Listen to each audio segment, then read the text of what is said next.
Nothing like a couple fucking forest fires to make the fucking sky look all pretty and shit. That's a fucking Italian flag right there.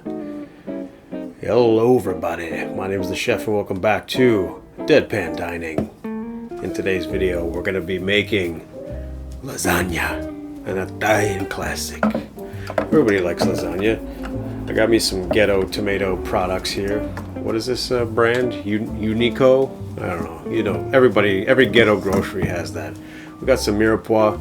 Always flip off your mirepoix. It adds flavor to the dish. So we're first by starting off this dish by peeling our carrots, our onions, of course. You don't have to peel your celery. Some people do. They don't like the fibrous bits. You know, I wouldn't blame you if you did peel your celery, but I would secretly be judging you, you little freak. We're going to be putting our scrap bits into this bowl. You know how I roll. That kind of rhymed. We're going to be doing a nice little dice of all the mirepoix here. Mirepoix is, again, carrot, celery, onion. There is a ratio. I don't really follow the ratio. I like a little bit more carrot in my mirepoix, just because it adds a little bit more sweetness and color to most dishes. And I'm a sweet guy with a lot of color. I mean, except for my pigment. Not a lot of color there, but deep down inside, I feel like there's a lot of color. There's definitely pink. Hints of pink and hues of red. Sometimes yellow when I'm feeling a little jaundicey. But we're just going to chop those up. Actually, the preferred method, in my opinion, for this dish would be actually using a box grater to actually grate all these vegetables down. But your girl didn't lend me her box this video to use to get those veggies down, if you know what I'm saying. So we're going to cut these celery down to size here and just, you know, dice them into a little bite size, even smaller than a bite-sized dice. Not quite a brunoise, not quite a dice. But again, if you were using the box grater method, you'd be able to extract a lot more of the juice out, which is not really something you want. You're going to end up trying to cook out as much liquid as possible with these to get a nice caramelization. We got these carrots from your mother's top drawer, and we're going to be fucking dicing them up too. So. The thing with a carrot is I don't like working with a big old piece. Of course, you want to always taste your carrot. Chop them down so they're easier to manage when you're cutting. Don't be foolish and try to cut one big long carrot. You know what I mean? It's not worth losing your fingertips. So we're going to cut them into flats here and then cut them into little batons. And with that, after we do the baton, we just cut them up into little dice. You know what I mean? Again. Just use a box cutter, guys. Don't waste your time unless you like practicing your knife skills like I do. Got some beautiful fucking ghetto tomato products here. This is a kind of a nice little shot, actually, now that I'm looking at this. We got tomato, San Marzano tomatoes, which are whole, and tomato paste. Tomato paste is going to add a lot of flavor and depth to this dish. Make sure you use extra virgin olive oil here, because, you know, I like me a new box, if you know what I'm trying to say. Nothing like an extra virgin product. So put all your mirepoix in, stir it up with your favorite Betty Crocker ladle. Get your big old hairy arm in the frame too, because that's the best. We're going to add our tomato paste here now that we've actually caramelized the veg and got most of the moisture out. This tomato paste we're going to cook out and give it, you know, this is going to add a lot of color and flavor to the dish, like I was saying. But once we caramelize this a little bit, we're going to add a big old glug of your favorite nonna's white or red wine, I should say, and deglaze the pan. This is also going to add a little bit of acidity and depth to the dish. Now, with a typical ragu, a Bolognese, as you would, some people might call it, they could add pork and beef. I'm using like a medium fat beef here. And I didn't sear it separately because you don't really need to. I mean, we're doing it all one pot wonder here. We're going to get a lot of color once we just let it sit and cook out the moisture and get the fat out of there. Because the tomato paste is also going to add a lot of kind of color to the meat and give it that Maillard reaction as it simmers in the pot. So this is kind of a lazy method. We also do the old ghetto Kool-Aid with the passata. That right there, that bottle is just basically pureed tomatoes. I'm going to let that simmer for a bit and then add the whole tomatoes. This is just, we're just layering the tomato flavor because, you know, it's a Bolognese. We want it to be flavorful from the tomatoes. We want the meat in there. And look how dark this ended up getting. This is a sauce that you want to simmer for minimum 3 hours. I did it up to 5, and I added water every time the water would evaporate. And after it cools off, this is kind of what it looks like. We're going to add a big splash of milk there. I got this milk actually from my personal stash, if you know what I'm trying to say. And that's when it cools off. You can see all that fat there, so you could skim that off if you want. Next, we're going to make a bechamel, very classical kind of milk sauce that you want to put on top of this. It could be used for many things like mac and cheese as well. We're just going to throw in like half an onion and let that simmer on the side. Very low heat. You don't even want it to come up to a bubble, really. You just want to let it infuse that onion flavor into the milk. Some people put cloves. But we're going to be making a roux here, which is like equal parts flour and butter. This is going to thicken that the bechamel. And this is a very typical, traditional way of kind of thickening a cheese sauce, if you will. But we're not going to make a cheese sauce. We're just making the old classic beche.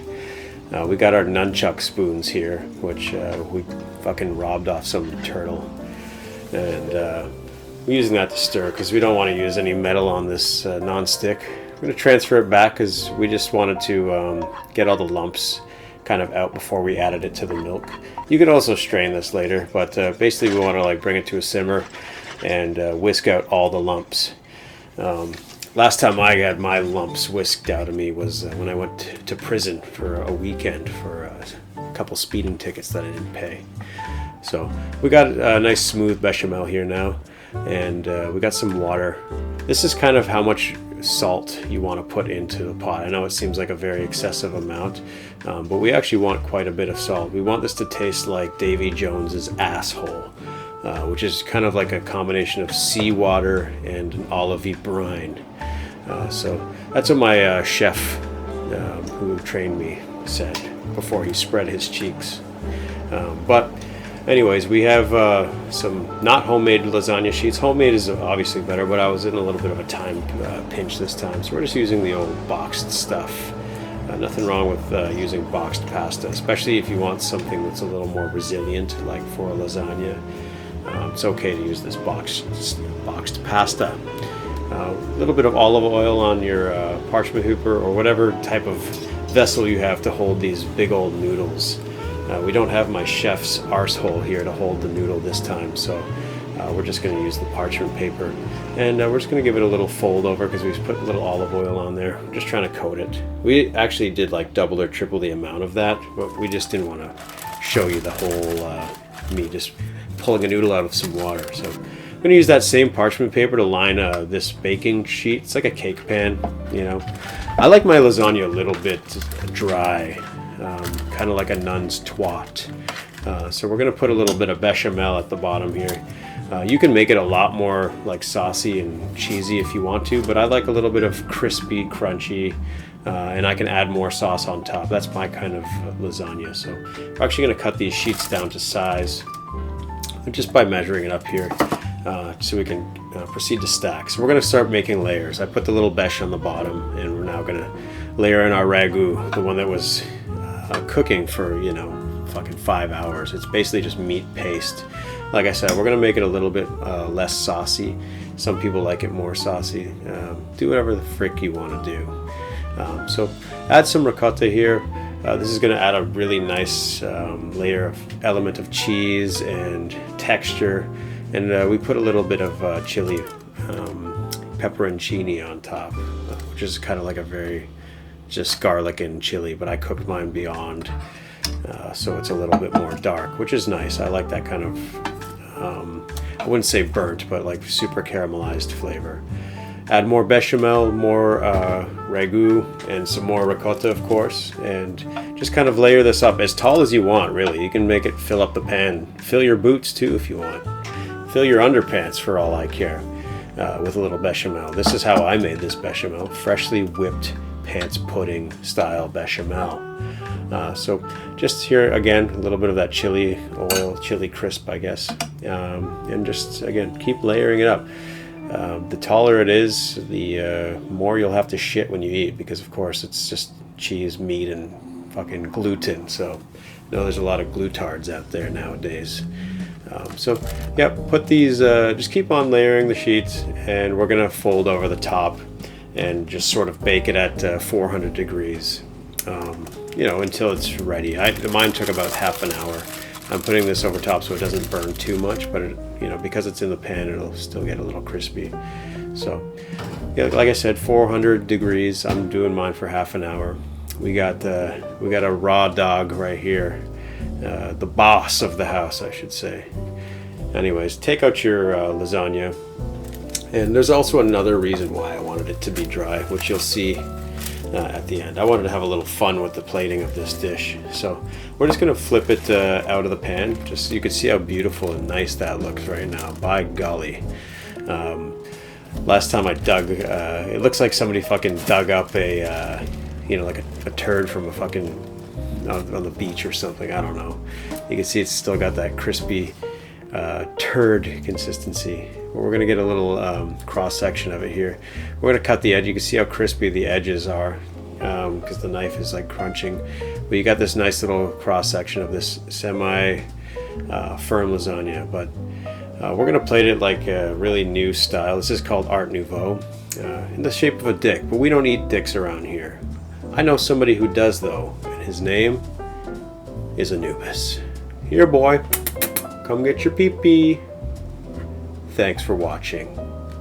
Bye.